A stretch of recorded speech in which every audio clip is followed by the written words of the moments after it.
2023-24 में BSc first year में admission ले चुके हो और बीएससी फर्स्ट ईयर के फिजिक्स का सिलेबस जानना चाहते हो तो यह वीडियो बिल्कुल आपके लिए ही है। हेलो प्यारे बच्चों, मैं हूं आपका भैया ऋषभ सिंह और आप सभी देख रहे हैं आपका अपना यूट्यूब चैनल ऋषि यस क्लासेस। और आज के इस वीडियो में हम बात करने वाले हैं बीएससी फर्स्ट ईयर के फिजिक्स के सिलेबस को पूरा डिटेल से समझने वाले हैं कि कौन कौन से पेपर्स हमें पढ़ने रहेंगे और उनके अंतर्गत कौन कौन से चैप्टर्स हैं, कौन कौन से टॉपिक्स हैं, इन सभी चीज़ों पर हम बात करने वाले हैं। तो चलिए अपने इस लेक्चर की शुरुआत करते हैं। अगर आप सभी इस चैनल पर पहली बार आए होंगे तो जरूर नीचे दिए हुए रेड बटन पर क्लिक करके सब्सक्राइब कर लीजिए, साथ ही बेल आइकन को ऑल पर सेलेक्ट कर लीजिए क्योंकि इनके लेक्चर बहुत ही जल्द आप सभी को हम प्रोवाइड करना शुरू कर देंगे।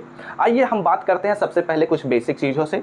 जैसा कि आप सभी बच्चों को पता होगा और कुछ बच्चों को नहीं पता है तो मैं बताना चाहता हूँ कि न्यू एजुकेशन पॉलिसी 2020 के अनुसार जितने भी हमारे ग्रेजुएशन के कोर्सेस होते हैं, चाहे वह बीए हो, चाहे बीएससी हो, चाहे बीकॉम हो, ये सभी के सभी सेमेस्टर पैटर्न्स में टूट चुके हैं।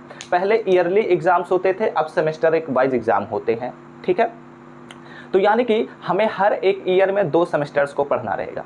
तो यानी कि फर्स्ट ईयर में हमें 2 सेमेस्टर्स पढ़ने रहेंगे, एक फर्स्ट सेमेस्टर, दूसरा सेकंड सेमेस्टर। सेकंड ईयर में हमें थर्ड सेमेस्टर और फोर्थ सेमेस्टर पर बात करना रहेगा। ऐसे थर्ड ईयर में हमें फोर्थ सेमेस्टर और फिफ्थ सेमेस्टर और सिक्स्थ सेमेस्टर पर बात करना रहेगा। तो हर एक सेमेस्टर पर हमें हर एक सब्जेक्ट्स के अंतर्गत एक एक पेपर को पढ़ना रहेगा। अगर हम बात करते हैं तो फर्स्ट सेमेस्टर में हमें 2 पेपर पढ़ने होंगे, एक थियरी पेपर, एक प्रैक्टिकल पेपर। और इस वीडियो में हम थियरी पेपर के ही सिलेबस पर बात करने वाले हैं और उसे पूरा डिटेल से समझने वाले हैं। ठीक है, तो आइए बात कर लेते हैं कि बीएससी फर्स्ट सेमेस्टर के फिजिक्स का क्या सिलेबस है और उसके पेपर का क्या नाम है। तो अगर बात किया जाए तो उसके पेपर का नाम है mathematical physics and Newtonian mechanics. यह थियरी पेपर है और थियरी पेपर के अंतर्गत चाहे आप कोई भी सब्जेक्ट देखेंगे, हर एक पेपर के अंतर्गत टोटल 8 यूनिट रहेंगे। हर एक यूनिट के अंतर्गत मल्टीपल चैप्टर्स हो सकते हैं और हर एक चैप्टर के अंतर्गत मल्टीपल टॉपिक्स आपको पढ़ने वाले हैं। ठीक है, और इस बुक का लिंक आप सभी को मैं डिस्क्रिप्शन में प्रोवाइड कर दूंगा, आप लोग जाकर उन्हें परचेज कर सकते हैं। अब आइए बात करते हैं कि हमारे फिजिक्स के फर्स्ट सेमेस्टर के फिजिक्स का क्या सिलेबस है। और अगर आप लोग मैथमेटिक्स और केमिस्ट्री के सिलेबस के बारे में अगर नहीं जानते हैं तो पूरे लिंक डिस्क्रिप्शन में आप सभी को मैं प्रोवाइड कर दूंगा। आप लोग जाइए मैथमेटिक्स और केमिस्ट्री के सिलेबस पर भी देख लीजिए और सभी चीज़ों को समझ लीजिए। अब आइए बात करते हैं कि फिजिक्स का क्या सिलेबस है। तो चलिए अब हम बात करते हैं कि अपने बीएससी फर्स्ट ईयर के फर्स्ट सेमेस्टर के फिजिक्स का जो हमारा पेपर है उसका क्या नाम है और इसके अंतर्गत कौन कौन से चैप्टर्स हमें पढ़ने रहेंगे। तो हमारे जो बीएससी फर्स्ट सेमेस्टर के फिजिक्स के पेपर का नाम है वो है mathematical physics and Newtonian mechanics. Basically Newtonian mechanics में हमें एक और पोर्शन पढ़ना रहता है वेव मोशन के बारे में, लेकिन फिलहाल वो भी न्यूटोनियन मैकेनिक्स के अंतर्गत ही आ जाता है। यानी कि यहाँ पर समझो कि हमें फिजिक्स के मैथमेटिकल कॉन्सेप्ट्स को पहले समझना होगा, उसके बाद जो न्यूटन द्वारा दिया गया फिजिक्स था, जिसे एक फिजिक्स का नया शाखा ही बना दिया गया था, नया पार्ट ही बना दिया गया था, उसको हम न्यूटोनियन मैकेनिक्स कहते हैं और उसी का ही हम यहाँ पर भी अध्ययन करने वाले हैं। तो इसके अंतर्गत कौन कौन से चैप्टर्स हैं, इनके नाम पहले जान लेते हैं। तो इसमें मैथमेटिकल फिजिक्स के अंतर्गत हमें सबसे पहले पढ़ना होगा कि वेक्टर अलजेब्रा क्या होता है।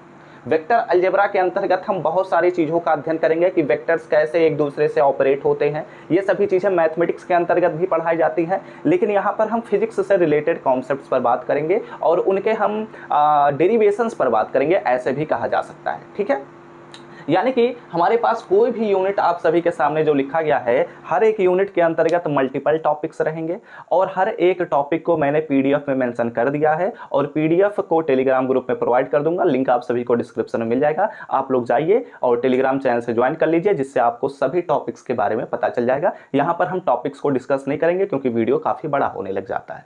ठीक है, तो हमने बात कर लिया वेक्टर अलजेब्रा पर। अब उसके बाद हमारे पास जो दूसरा यूनिट है उसका नाम है वेक्टर कैलकुलस।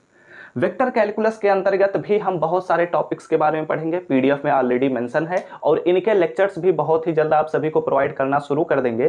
तो आप लोग चैनल को जरूर सब्सक्राइब कर लीजिए, साथ ही बेल आइकन को ऑल पर सेलेक्ट कर लीजिएगा, जिससे हम जैसे ही लेक्चर्स प्रोवाइड करना शुरू करेंगे आप सबके पास उनके नोटिफिकेशन पहुंच जाएंगे। इसके बाद हमारे पास तीसरा चैप्टर आता है कोऑर्डिनेट सिस्टम। ठीक है, हमें यह भी समझना होगा कि कोऑर्डिनेट सिस्टम क्या होता है। जैसे हम जानते हैं कि हमारे पास एक एक्स एक्सिस होता है, एक वाई एक्सिस होता है, तो इस प्रकार हमारे पास एक सिस्टम बनता है जिसे कोऑर्डिनेट सिस्टम कहते हैं। तो उससे रिलेटेड जितने भी हमारे पास कॉन्सेप्ट्स होते हैं उन सभी चीज़ों को यहाँ पर हम डिस्कस करेंगे और बहुत ही जल्द लेक्चर्स भी अपलोड होने वाले हैं। इसके अंतर्गत भी मल्टीपल टॉपिक्स होते हैं। तो उन सभी टॉपिक को मैंने PDF में मेंशन कर दिया है। उसके बाद हमारे पास जो चौथा चैप्टर आता है और जो हमारे पास मैथमेटिकल फिजिक्स का लास्ट चैप्टर है, जिसे हम कहते हैं इंट्रोडक्शन ऑफ टेंसर्स। इसमें हम टेंसर्स के बारे में पढ़ते हैं और ये जो हमारे पास चारों चैप्टर्स हैं ये हमारे किसके अंतर्गत आएंगे, ये हमारे पास आएंगे मैथमेटिकल फिजिक्स के अंतर्गत। ठीक है, अब इसके बाद हमारे पास जो चैप्टर शुरू होते हैं वो हमारे पास है न्यूटोनियन मैकेनिक्स के अंतर्गत। बेसिकली चाहे कोई भी पेपर हो, चाहे आप किसी भी सब्जेक्ट्स के लिए बात कर रहे हैं, हर एक पेपर मिनिमम 2 पोर्शन से बना होगा। जैसे यहाँ पर आप लोग देख सकते हैं, एक मैथमेटिकल फिजिक्स है और दूसरा हमारे पास न्यूटोनियन मैकेनिक्स है। तो इसमें हम सबसे पहले समझेंगे, यानी कि यूनिट 5 के अंतर्गत हम पढ़ेंगे dynamics of system of particles. हम पार्टिकल्स के सिस्टम के गति के बारे में समझेंगे कि कैसे हमारे पास पार्टिकल्स का सिस्टम जो होता है वह किस प्रकार मोशन करता है, उस पर किस प्रकार फोर्स लगता है। इन सभी चीज़ों के बारे में यहाँ पर हम बात करते हैं और इनमें भी मल्टीपल टॉपिक्स हैं, मैंने PDF में मेंशन कर दिया है और बहुत ही जल्द इन पर भी लेक्चर्स आएंगे। उसके बाद हमारे पास यूनिट 6 आता है, इसमें हम डायनेमिक्स ऑफ रिजिड बॉडी के बारे में पढ़ेंगे। यहाँ पर हम पार्टिकल्स के सिस्टम पर बात करते हैं और यहाँ पर हम रिजिड बॉडी के बारे में बात करते हैं। और रिजिड बॉडी आप लोग इंटरमीडिएट में पढ़े ही होते हैं, तो यहाँ पर हम उनके डायनेमिक्स पर बात करेंगे। उसके बाद हमारे पास एक फेमस चैप्टर आता है जो कि है motion of planets and satellites. इसमें एक फेमस लॉ है जिसका नाम है केपलर्स लॉ, और जो केपलर्स लॉ है वो हर एक यूनिवर्सिटी के क्वेश्चन पेपर में जरूर पूछा जाता है, तो उसके बारे में भी यहाँ पर हम पढ़ेंगे। काफी इंपॉर्टेंट चैप्टर है, इसके अंतर्गत मल्टीपल टॉपिक्स हैं, PDF में मेंशन है। इसके बाद हमारे पास लास्ट चैप्टर आता है जो कि न्यूटोनियन मैकेनिक्स के अंतर्गत हम कह सकते हैं वो है वेव मोशन। इसके अंतर्गत हम वेव्स के बारे में पढ़ते हैं कि कोई भी वेव अगर हमारे पास है तो वह किस प्रकार से मोशन कर सकता है, उसके कौन कौन से कैरेक्टरिस्टिक्स होते हैं, इन सभी चीज़ों के बारे में यहाँ पर हम पढ़ते हैं। बहुत सारे टॉपिक्स हैं। ठीक है, तो ये सभी जो हमारे पास चैप्टर्स हैं, यानी कि यूनिट 5 से लेकर जो यूनिट 8 तक के चैप्टर्स आएंगे वो हमारे पास किस में रहेंगे, ये हमारे पास रहेंगे न्यूटोनियन मैकेनिक्स के अंतर्गत। ठीक है, न्यूटोनियन मैकेनिक्स।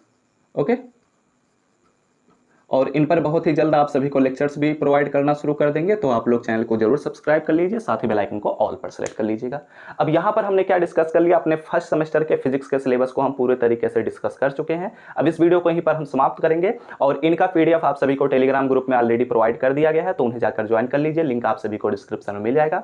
वीडियो अच्छा लगा हो तो लाइक करिएगा, साथ ही साथ कमेंट करके बताएगा कि आप सभी को फर्स्ट सेमेस्टर के फिजिक्स का सिलेबस पता चल चुका है या नहीं। अगर पता चल चुका है तो आप लोग प्लीज अपने दोस्तों के साथ जरूर शेयर करिएगा और इनके टॉपिक्स के लेक्चर्स बहुत ही जल्द आप सभी को प्रोवाइड करने शुरू कर दिए जाएंगे। तो अगर आप सभी चैनल पर पहली बार होंगे तो जरूर नीचे दिए हुए रेड बटन पर क्लिक करके सब्सक्राइब कर लीजिए, साथ ही बेल आइकन को ऑल पर सेलेक्ट कर लीजिएगा। मैथमेटिक्स और केमिस्ट्री के सिलेबस को ऑलरेडी डिस्कस कर लिया गया है, तो उनका भी लिंक आप सभी को डिस्क्रिप्शन में मिल जाएगा।